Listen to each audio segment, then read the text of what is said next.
Proactive AI agents need to know when not to interrupt. The value of proactive help is not saying more, sooner. It is offering the right help with less disruption when the task actually needs it. Google Research built Sensible Agent to use the task, gaze, hand availability, and ambient noise to decide both what help to offer and whether to show it or say it. This episode turns the design and study results into a proactive assistance decision matrix for choosing when an agent should speak, show, or wait. You will also see the measured trade-off among mental demand, preference, and interaction time. This video is packed with practical, high-value insights to help you get better at using AI. It's a longer one, so follow Tiny Agent and save it so you don't lose it. First, see the boundary of proactive help so you can understand why speaking fastest is not the same as helping best. A conventional voice assistant can treat proactivity as delivering a complete suggestion first, forcing the user to interrupt, accept, or spend extra attention. Sensible Agent starts with a low-disruption cue, waits for a nod, and only expands the response after the user opts in. That two-step flow preserves user choice, but it increased average interaction time from 16.4 seconds to 28.5. Slower did not mean worse on every measure. Reported mental demand fell from 65 to 21.1 in the same study. Participants also reported significantly less effort,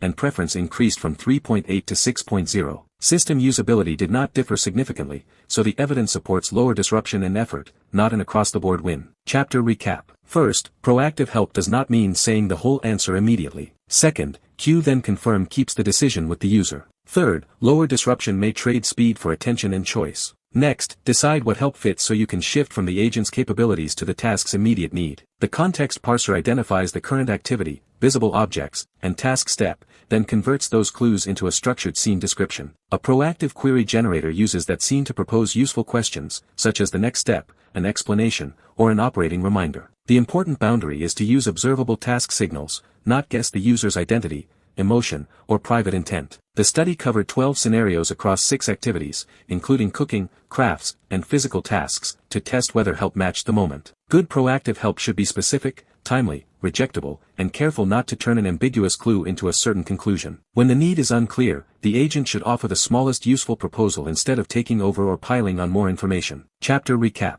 First, decide content from the task and current step. Second, use observable signals instead of guessing the person. Third, offer a small, rejectable proposal when the need is uncertain. Now choose how to interact so the agent can adapt to the environment instead of always speaking. The interaction module checks whether the user is looking at the display, whether their hands are occupied, and whether the environment is noisy. When speech would interrupt the task, the agent can show a lightweight visual cue and wait for a nod before displaying the full response. When a visual cue would be missed and the environment supports listening, it can switch to a short spoken prompt. Only after the user opts in does the response generator deliver the detailed help through the selected visual or voice channel. The goal is to reduce task switching and extra attention, not to make every sensor participate in every interaction. Gaze, hand availability, and noise are limited context signals. They are not mind reading and cannot replace explicit consent. Chapter recap. First, adapt the channel to gaze, hands, and noise. Second, start with a light cue and let the user choose whether to expand it. Third, sensor clues remain limited and do not replace consent.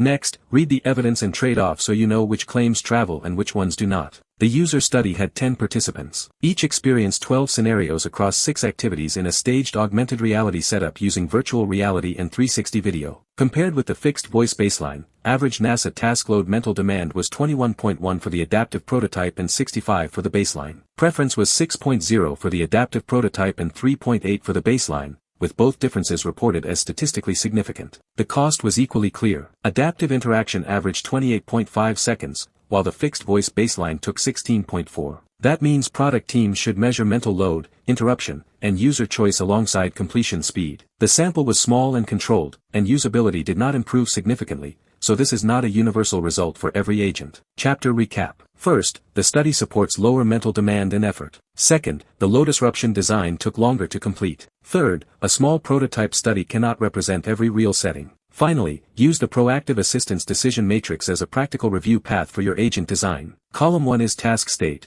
Is the help directly relevant to the current step, and would missing it create a real cost? Column 2 is interruption signals, gaze availability, occupied hands, ambient noise, and current cognitive load. Column 3 chooses the least disruptive mode among a visual cue, a short voice prompt, or waiting. Column 4 sets the confirmation gate. Start with the smallest cue, then ask for explicit consent before expanding, acting, or changing state. Record the outcome across completion time, mental demand, effort, perceived interruption, and final preference. Calibrate the rules with real task data instead of copying a threshold from one experiment to every user. Screenshot this matrix and use it to decide whether your agent should speak, show, or wait. Chapter recap. First, evaluate task need and interruption signals. Second, choose the least disruptive channel and set a confirmation gate. Third, keep calibrating with time, load, and preference data. In summary, proactive AI agents need to know when not to interrupt. Decide what the task needs, use gaze, hands, and noise to choose visual, voice, or wait, and leave expansion and action behind user confirmation. Google's small prototype study supports lower mental demand and effort,